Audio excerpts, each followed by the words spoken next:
നിതീഷ് കുമാർ രാജിവെച്ചിരിക്കുന്നു. ബീഹാർ മുഖ്യമന്ത്രി സ്ഥാനത്ത് നിന്നും നിതീഷ് കുമാർ രാജിവെച്ചിരിക്കുന്നുണ്ട്. വാർത്ത വരുന്നു സിബി. തീർച്ചയായും നമ്മൾ അല്പസമയം പറഞ്ഞതുപോലെ തന്നെ രാജ്ഭവനിൽ നിതീഷ് കുമാർ എത്തി ഇപ്പോൾ രാജി സമർപ്പിച്ചിരിക്കുന്നു. അങ്ങനെ നിതീഷ് കുമാർ ഇപ്പോൾ ഈ ഒരു മഹാഗഠബന്ധൻ സഖ്യത്തിൽ നിന്നും പിന്മാറി ആ ഒരു സഖ്യം പൊളിച്ചുകൊണ്ട് നിതീഷ് കുമാർ ഇപ്പോൾ രാജിവെച്ചിരിക്കുന്നു. ഇനി ബീഹാറിൽ നിതീഷ് കുമാർ BJP പിന്തുണയോടുകൂടി തന്നെ മറ്റൊരു സർക്കാർ രൂപീകരിക്കാനുള്ള ശ്രമത്തിൻ്റെ ഭാഗമായി ഇപ്പോൾ നിതീഷ് കുമാർ രാജിവെച്ചിരിക്കുന്നു. നിതീഷ് കുമാർ ഇപ്പോൾ NDAയിലേക്ക് ചേക്കേറി എന്ന് നമുക്കൊക്കെ വ്യക്തമായി പറയാം. എന്തായാലും ഇന്നിപ്പോൾ രാവിലെ നിയമസഭാ കക്ഷി യോഗം ചേർന്നതിന് ശേഷമാണ് ഇത്തരത്തിൽ ഈ JDUവിൻ്റെ ഒരു പ്രഖ്യാപനം. നിതീഷ് കുമാർ പിന്നീട് രാജ്ഭവനിലെത്തുകയും അവിടെ ഗവർണർക്ക് രാജി സമർപ്പിക്കുകയും ചെയ്തു. ഇനി ഉള്ള കാര്യമെന്ന് പറയുന്നത് ഇനി മന്ത്രിസഭാ രൂപീകരണവും അതോടൊപ്പം തന്നെ നിതീഷ് കുമാർ ഇനി BJP പിന്തുണയോടെ പുതിയ സർക്കാർ രൂപീകരിക്കുക എന്നുള്ളതായിരിക്കും. എന്തായാലും നമുക്കറിയാം നിതീഷ് കുമാർ പല തവണയായി ഇത്തരത്തിൽ അധികാരത്തിന് വേണ്ടി പലപ്പോഴും മാറി മാറി ഓരോ മുന്നിലേക്കും അധികാരത്തിന് വേണ്ടി മാറി മാറി ചേക്കേറുന്ന ഒരു പാർട്ടിയാണ് JDU എന്ന് പറയുന്നത്. എന്തായാലും ഇതിപ്പോൾ 9ാം തവണയാണ് നിതീഷ് കുമാർ ബീഹാറിലെ മുഖ്യമന്ത്രിയായി വീണ്ടും മറ്റൊരു ചേരിയിൽ അല്ലെങ്കിൽ NDA ചേരിയിൽ നിന്നുകൊണ്ട് ഇപ്പോൾ ഈ വീണ്ടും ഇത്തരത്തിൽ രാജിവെച്ചുകൊണ്ട് ഇനി വീണ്ടും മുഖ്യമന്ത്രി അധികാരത്തിലെത്തുന്നത്.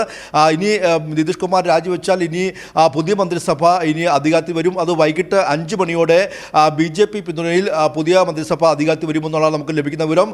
45 സീറ്റാണ് ബീഹാറിൽ ഈ JDUവിനുള്ളത്. 78 സീറ്റ് BJPക്കുമുണ്ട്. ഈ രണ്ട് പേര് ഉൾപ്പെട്ടാൽ തന്നെയും 123 എന്ന ആ ഒരു കേവല ഭൂരിപക്ഷത്തിലേക്ക് ഇത്തരത്തിൽ ഈ NDAക്ക് എത്താൻ കഴിയും. അതുകൊണ്ട് തന്നെ ആ ഒരു കേവല ഭൂരിപക്ഷത്തിൽ എത്തുന്ന നിലയ്ക്ക് ഇത്തരത്തിൽ ഈ രാജ്യപ്രഖ്യാപനത്തിന് ശേഷം എന്തായാലും പുതിയ മന്ത്രിസഭ രൂപീകരിക്കും.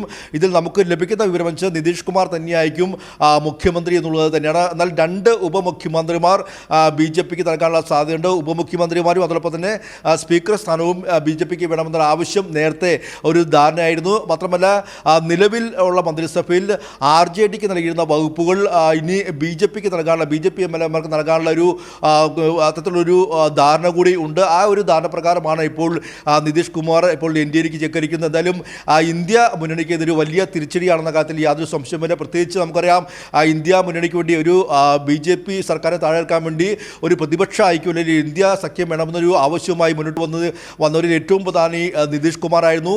ബീഹാറിലെ പട്നയിൽ വെച്ചാണ് ഈ ഒരു ഇന്ത്യ സഖ്യം തന്നെ പ്രഖ്യാപിച്ചത്.